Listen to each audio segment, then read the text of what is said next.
Good evening. You're watching the main news on HOY International Business Channel. I'm Janice Lo. Here's a look at tonight's top stories.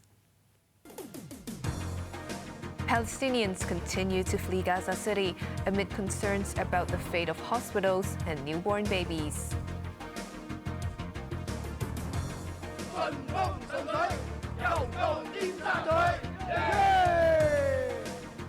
Thousands of swimmers take the plunge in the cross-harbour race. And Ben Campbell wins the Hong Kong Golf Open, while Johan Christophersen is crowned World Rallycross Champion.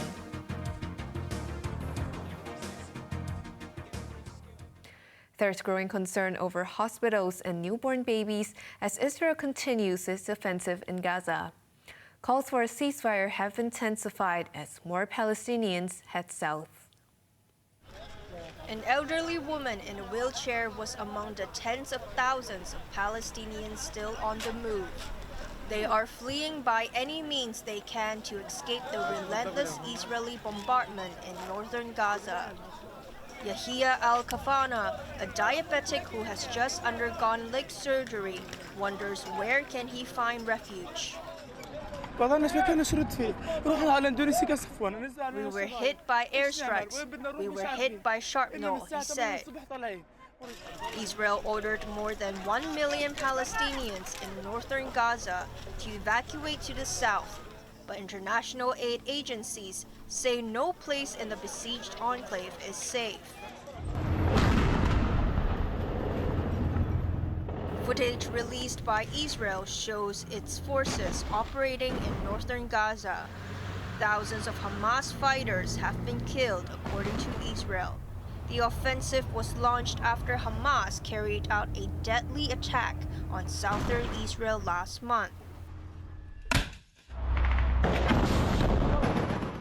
Hamas issued its own video, saying its men destroyed more than 160 Israeli targets in Gaza in the past 48 hours.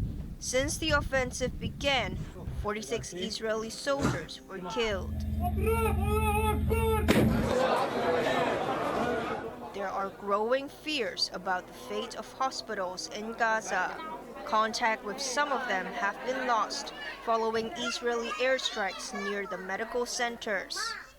There is also concern about the fate of newborn babies. 2 died in their incubators when operations in Al-Shifa hospital stopped after fuel ran out. As the Palestinian death toll climbed above 11,000, Arab and Muslim leaders meeting in Saudi Arabia added their voices to calls for a ceasefire. There have been pro-Palestinian and pro-Israeli rallies around the world.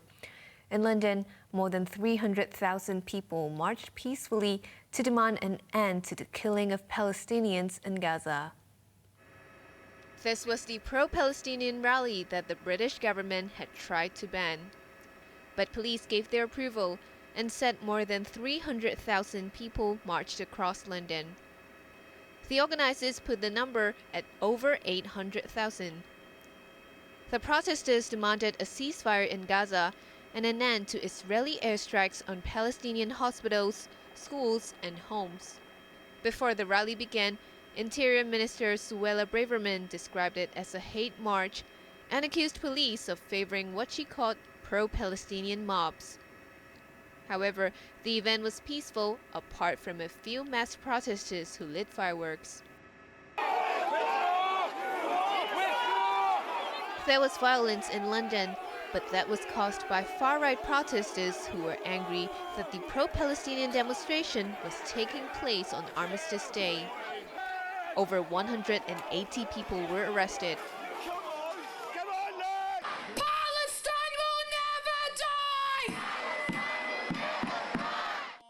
In Sydney, thousands of people gathered in Australia's biggest city to show their support for the Palestinians.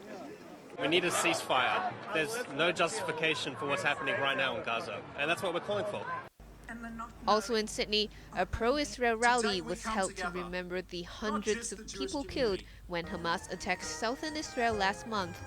and to demand the release of 240 hostages. In Tel Aviv, thousands gathered to press for the freedom of the captives. In Hong Kong, almost 3,000 swimmers have taken part in the New World Harbour Race. It was the first time since 2021 that there were no COVID measures, while international participants were invited. Macy Mok reports.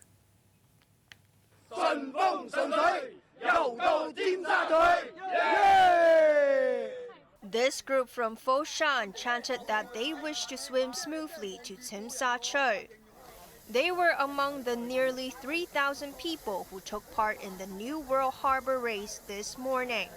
Apart from an absence of COVID restrictions, this year's event was the first since 2013 that overseas swimmers were allowed to compete for cash and trophies. At the stroke of 7:30, competitors dived into Victoria Harbour for the 1-kilometer swim from Golden Bauhinia Square Public Pier in Wan Chai to the Avenue of Stars in Tsim Sha Tsui.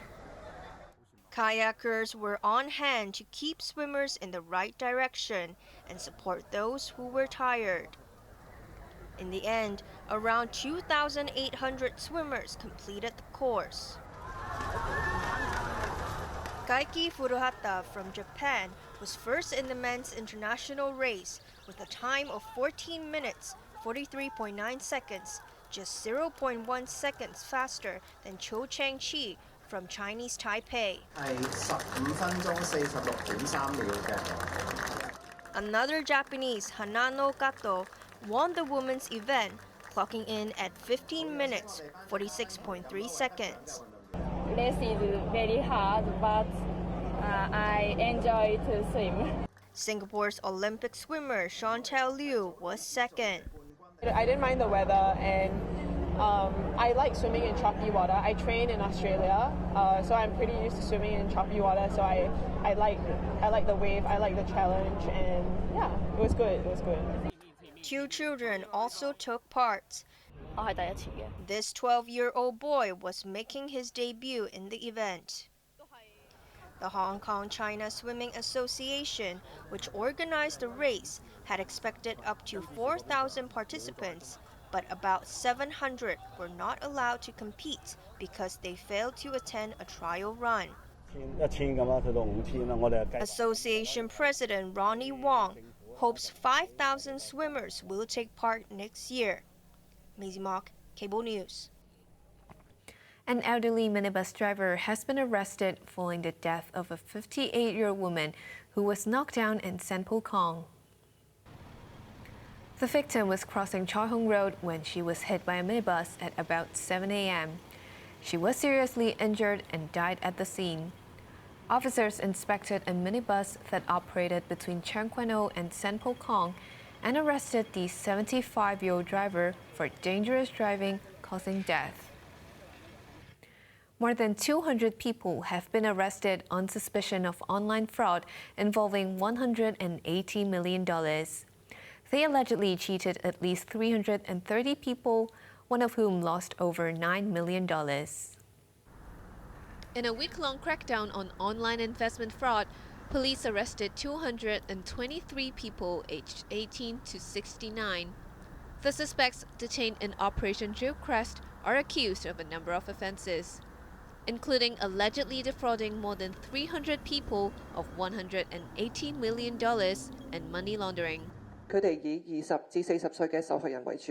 Chief Inspector Wu Hoiling said most of the victims were aged 20 to 40 and were financially stable and active on social media platforms.